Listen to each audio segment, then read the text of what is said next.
It's Lenovo ThinkStation S20. Yeah, ThinkStation S20 in 2021, and we are going to check its boot time. So, like how fast is boot to Windows 10?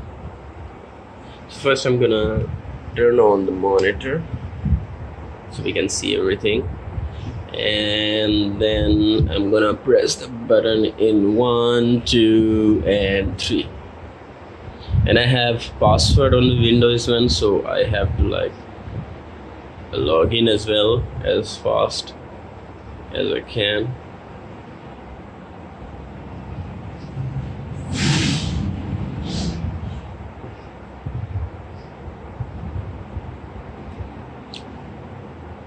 So here is the login screen,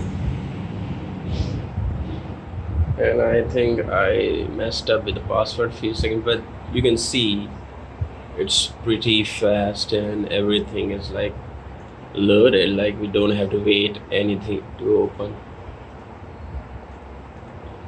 So right now I'm running a 3550, which is quad core 3 GHz processor and 8 GB of RAM and 1050 Ti.